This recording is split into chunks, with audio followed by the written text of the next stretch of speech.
నమస్తే, welcome to our channel. నేను సౌజన్య. ప్రధాని మోదీ ఏపీలో సర్వే చేయించుకున్న తర్వాతే చంద్రబాబుతో భేటీ అయ్యారు. కూటమికి సంబంధించి పొత్తుకు సంబంధించినటువంటి వార్తలు వస్తూ ఉన్నాయి. ఇది ఎంతవరకు వాస్తవం? అంటే ఖచ్చితంగా రాబోయేటువంటి రోజుల్లో జగన్మోహన్ రెడ్డి ఓడిపోతారని మోదీకి కన్ఫర్మేషన్ ఉందా? ఈ అంశానికి సంబంధించి మనతో మాట్లాడడానికి, వారి విశ్లేషణని మనతో పంచుకోవడానికి ఈ రోజు మనతో పాటు ఉన్నారు సీనియర్ పొలిటికల్ అనలిస్ట్ అంకంరావు గారు ఉన్నారు. వారితో మాట్లాడదాం. నమస్తే అండి సౌజన్య గారు. బీజేపీ వాళ్ళు పొత్తుకు సంబంధించి మాట్లాడకంటే ముందే మోదీ ఏపీలో సర్వే చేయించుకున్నారు నిఘా వర్గాల నుంచి. సో వాళ్ళకి వచ్చిన సర్వే ఏంటంటే ఖచ్చితంగా జగన్మోహన్ రెడ్డి ఓడిపోతాడు, నెక్స్ట్ రాబోయేది టీడీపీనే, కాబట్టి వాళ్ళతో పొత్తు పెట్టుకోవాలనేటువంటి ఆలోచనలో చంద్రబాబుని పిలిచారు అన్నట్టుగా వార్తలు వస్తూ ఉన్నాయి. సో ఇది ఎంతవరకు వాస్తవం అంటారు? 100% వాస్తవం ఇది. అందుట్లో ఎలాంటి సందేహం కూడా ఏం లేదు. సహజంగానే ఏ పార్టీలైనా సరే అంటే తప్పనిసరి పరిస్థితుల్లో పొత్తులు వెళ్ళటం అనేది ఒకటి, బలవంత పొత్తుల్లో అంటే మనకి వాళ్ళ వల్ల ఉపయోగం ఉందంటేనే వాళ్ళ దగ్గరికి వెళ్తారు. ప్రస్తుతం ఆంధ్ర రాష్ట్రంలో తెలుగుదేశం పార్టీకి బలమైన ప్రజల నుంచి ఆమోదం లభిస్తుంది, బలమైన మద్దతు ఉంది అని భావించిన తరుణంలోనే చంద్రబాబు నాయుడు గారిని పిలిచి వాళ్ళు పొత్తుల్లో భాగంగా అంటే ఈ 6 నెలల కాలంలో మీరు చూసుకుంటారంటే రెండోసారి మొన్న జరిగింది. అది ఇక్కడ చంద్రబాబు నాయుడు గారు వెళ్ళి వాళ్ళు కలిస్తే వాళ్ళ అవసరం చంద్రబాబు నాయుడు గారికి ఉన్నట్టు. అంటే ఇక్కడ వాళ్ళ అవసరం ఎక్కువ తక్కువ అని గురించి కాదు నేను అంటుంది, ఒకళ్ళ అవసరం ఒకళ్ళకు ఉందనే భావించే ముందుకెళ్తారు పొత్తులో భాగంగా. ఇప్పుడు ఇక్కడ జరుగుతున్న పరిణామాలు చూసుకుంటా ఉంటే మీరు అన్నట్టు వాళ్ళకున్న సమాచారం ప్రకారం ఆంధ్ర రాష్ట్రంలో ఇవాళ ఉన్న పరిస్థితుల్లో తెలుగుదేశం పార్టీ చాలా బలమైన శక్తిగా ఉంది. ఒంటరిగా వెళ్ళినా కూడా వాళ్ళు అధికారంలోకి వస్తారనేది వాళ్ళకు దగ్గర ఉన్నటువంటి సమాచారం.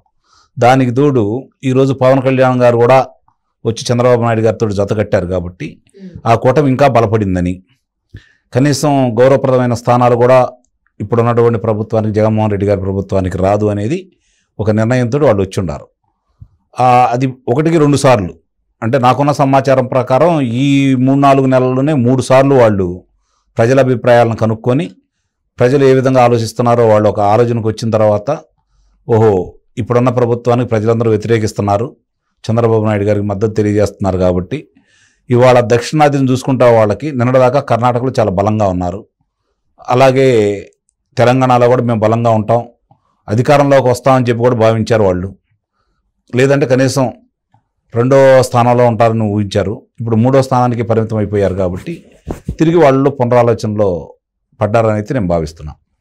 ఇప్పుడు చంద్రబాబు నాయుడు గారితో కలవటానికి వాళ్ళు ఒక ఆంధ్ర రాష్ట్రాన్ని దృష్టిలో పెట్టుకుని ముందుకెళ్తున్నారా అయితే నేను భావించట్లేదు, దక్షిణాది మొత్తాన్ని దృష్టిలో పెట్టుకుని వెళ్తున్నారా అయితే నేను భావిస్తున్నాను. చంద్రబాబు నాయుడు గారితో కలిసి అలాగే ఆంధ్ర రాష్ట్రంలో కలిస్తే వాళ్ళకి ఉపయోగం ఏంటంటే తెలంగాణలో కూడా వాళ్ళు లబ్ధి చేకూరుతుంది. తెలంగాణలో కూడా కలిసి ప్రయాణం చేయాల్సిందే కదా, ఇక్కడ లోక్సభ సభ్యుల్లో పంచుకోవాలి కాబట్టి ఎన్ని దృష్టిలో పెట్టుకొని చంద్రబాబు నాయుడు గారి అవసరం కూడా ఇప్పుడు వాళ్ళకు ఉంది. అంటే తెలుగుదేశం పార్టీకి భారతీయ జనతా పార్టీ అవసరం లేదని అయితే నేను అంటలేదు.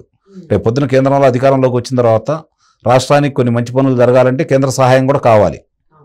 కాబట్టి చంద్రబాబు నాయుడు గారికి కేంద్రంలో సహాయం కావాలి, కేంద్రంలో తిరిగి వీళ్ళు అధికారంలో వస్తారని చెప్పి వాళ్ళు భావిస్తున్నారు కాబట్టి ప్రజలు కూడా అదేవిధంగా ఆలోచిస్తున్నారు కాబట్టి చంద్రబాబు నాయుడు గారు తిరిగి ఇక్కడికి వస్తుంటే ఇద్దరికి ఉభయలకి లాభం చేకూరుతుంది. ఇక్కడ ఎక్కువ లాభం భారతీయ జనతా పార్టీ వాళ్ళకి చేకూరుద్ది. ఆ విధంగా దృష్టిలో పెట్టుకొని చంద్రబాబు నాయుడు గారిని మచ్చిక చేసుకోవాలనే ఉద్దేశంతో. రెండోది ఏంటంటే రేపు పొద్దున దక్షిణాదిన ఒక అరకు ఏదన్నా కొన్ని స్థానాలు అక్కడ అవసరమైతే వీళ్ళందరినీ సమీకరించగలిగి వాళ్ళని సముదాయించగలిగినటువంటి శక్తి చంద్రబాబు నాయుడు గారికి ఉంది. కాబట్టి ఈయన్ని మళ్ళీ మచ్చిక చేసుకొని గతంలో వాళ్ళతో పాటు ఉన్నటువంటి కూటమిలో భాగస్వాములుగా ఒక్కోళ్ళు ఎవరైతే బయటకు వెళ్ళిగారో తిరిగి వాళ్ళందరినీ కూడా చేర్చుకునే భావనలో వాళ్ళలో ఉన్నారని ఇప్పుడు మనకు తెలుస్తూ ఉంది. దీన్ని బట్టి వాళ్ళు ప్రకటిస్తున్నటువంటి ప్రకటన అనేది మేకపోతు గాంభీర్యం లాగానే మనం భావించాలి. ఎందుకంటే తప్పదు, ఎందుకంటే పెద్దన్న పాత్రలో వాళ్ళు ఉన్నారు కాబట్టి వాళ్ళుగా వచ్చి వాళ్ళని అడిగారు అంటే వాళ్ళకి చిన్న చూపు కాబట్టి వాళ్ళు వాళ్ళ బెట్టు చేస్తూనే ఉంటారు. సరే ఇద్దరికీ అవసరం కాబట్టి పొత్తులు అనేవి ఒకరికొకరికి ఉన్నటువంటి ప్రయోజనాలు ఏ పార్టీలైనా అంతిమంగా అధికారంలో రావడానికే ప్రయత్నం చేస్తాయి. ముఖ్యంగా ఆంధ్ర రాష్ట్రంలో పరిస్థితి ఎలా ఉంది అంటే ఈరోజు వాళ్ళకి శాసనసభ్యులు కానీ లోక్సభ సభ్యుని కానీ గెలుచుకునే పరిస్థితి అయితే భారతీయ జనతా పార్టీకి లేదు.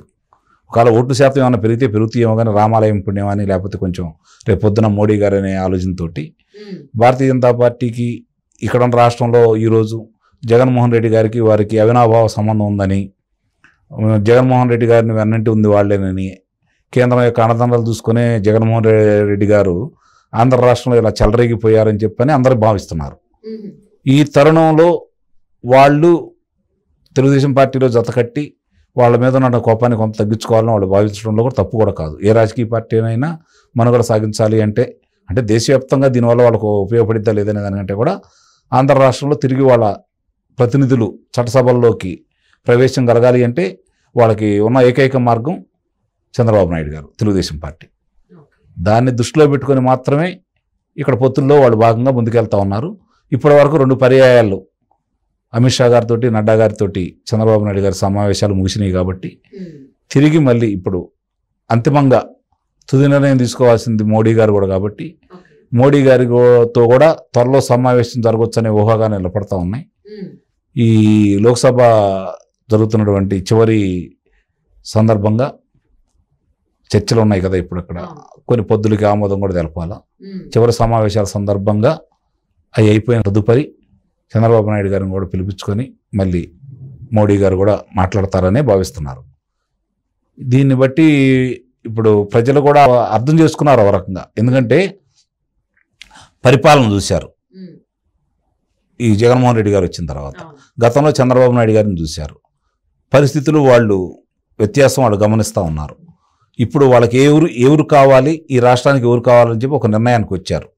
సరే, చిన్న చిన్న మనస్తత్వాలు, కోపాలున్నా భారతీయ జనతా పార్టీ మీద చంద్రబాబు నాయుడు గారితో కలిసిపోయారనే ఒకే ఒక్క దాంతో చంద్రబాబు నాయుడు గారు అవసరం గుర్తించారు కాబట్టి ఇవన్నీ కూడా ప్రజలు పెద్ద మనసుతోటే వాళ్ళు తెలుగుదేశం పార్టీ కూటమికి మద్దతు తెలుపుతారని అయితే నేను భావిస్తున్నాను.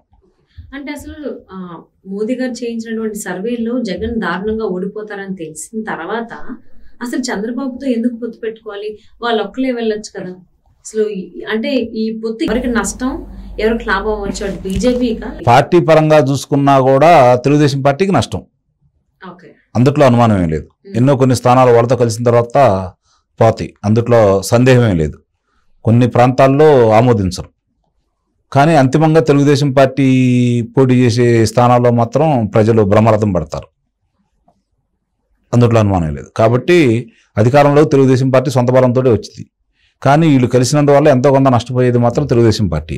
త్యాగం చేయాల్సిన తెలుగుదేశం పార్టీయే కదా. వాళ్ళకి ఏదన్నా ఒక 20 మంది శాసనసభ్యులుండి కలిసి తెలుగుదేశానికి 10 త్యాగం చేస్తే వాళ్ళు త్యాగదనులు అవుతారు. కానీ ఇప్పుడు త్యాగం చేయాల్సిన తెలుగుదేశం పార్టీ కదా. కాబట్టి చాలామంది భావిస్తుంది ఏంటంటే ఎన్నికల సజావుగా సాగటం కోసమే, ఆంధ్ర రాష్ట్రంలో ప్రశాంతమైన వాతావరణం నెలకొల్పడం కోసమే అధినేత తలకాయించుకొని వెళ్తున్నాడని భావిస్తున్నారు. అందుట్లో కూడా వాస్తవం అన్నమాట, వాస్తవమే. ఎందుకంటే చూశారు స్థానిక సంస్థలు ఎన్నికలు ఎలా జరుగుతున్నాయి, తిరుపతి ఉప ఎన్నిక ఎలా జరిగింది, మధ్యలో జరిగినటువంటి ఉప ఎన్నికల తీరు ఎలా ఉంది. అధికార పార్టీ తోటి భారతీయ జనతా పార్టీ ఎదురుడి పోరాడినా కూడా, వాళ్ళ పైన అధికారంలో ఉన్నా కూడా వీళ్ళ మీద ఎలాంటి చర్యలు తీసుకోలేదు అంటే వాళ్ళ అండదండలో స్పష్టంగా అర్థమైపోతుంది. ఒకవేళ ఇప్పుడు వాళ్ళు ఎన్ని బొకాయింపులు చేసినా కూడా అది 100కి 500% వాస్తవం కాబట్టి ప్రజలందరికీ అవగాహన అయింది. కాబట్టి ఇలాంటి పరిస్థితుల్లో, ఇలాంటి వ్యవస్థలు వాళ్ళ చేతుల్లో ఉండి వాళ్ళు చేసే అరాచకాలకు అడ్డుకట్ట వేయాలి అంటే విచ్చలవిడిగా వాళ్ళు రేపు పొద్దున ఎన్నికల్లో ప్రజల్ని ఇబ్బంది పెట్టకుండా ఉండాలన్నా, స్వేచ్ఛగా ఓటేయాలన్నా ఈ వ్యవస్థలు అంటే తెలుగుదేశం పార్టీకి అనుకూలంగా లేకపోయినా కూడా వైఎస్ఆర్సీపీ పార్టీకి అనుకూలంగా లేకుండా ఉంటే చాలనే ఒకే ఒక భావంతో తలకాయ ఉంచుకొని రాష్ట్ర ప్రయోజనాలు దృష్టి పెట్టుకొని చంద్రబాబు నాయుడు గారు తలకాయ ఉంచుకొని వెళ్తున్నారు అనేది అధికులు భావిస్తున్న భావన. అందుట్లో కూడా వాస్తవం కూడా ఉంది. ఒకవేళ ఉంటే నిజంగా ఉంటే మాత్రం అది నష్టపోయేది అంతిమంగా తెలుగుదేశం పార్టీ. అందుట్లో ఎన్నో కొన్ని స్థానాలు పోతాయి. అలా కాకుండా తెలుగుదేశం ఒంటరిగా పోటీ చేసినా అధికారంలోకి వస్తుంది. జనసేన పార్టీ కూటమితోటి అఖండ విజయం చేకూరిద్ది అనేది అందరికీ వినిపిస్తున్నటువంటి మాట. ఈ పరిస్థితులు వీళ్ళు రావడం అనేది కొంత ఇబ్బందికరమైన పరిణామమే. అయినా సరే రాష్ట్ర ప్రయోజనాలు దృష్టిలో పెట్టుకొని ఏది చేసినా తెలుగుదేశం పార్టీ అధినేత ఆయన సొంతంగా అయితే ఏమీ చేయడు. రాష్ట్ర స్వలాభం కోసం చేసే పని లేదు, రాష్ట్రం కోసమే ఆలోచిస్తారు. కాబట్టి రాష్ట్ర ప్రజల యొక్క మేలుని దృష్టిలో పెట్టుకుంటారు. కాబట్టి ప్రజలు కూడా ఆ విధంగా చెప్పే దాంట్లో రేపు ఆయన సఫలం అయితే ప్రజలు కూడా ఆమోదిస్తారు. లేకపోతే మాత్రం ఎంతో కొంత నష్టం జరిగేది మాత్రం భారతీయ జనతా పార్టీ వల్ల తెలుగుదేశం పార్టీకి నష్టం అయితే చేకూరుతుంది.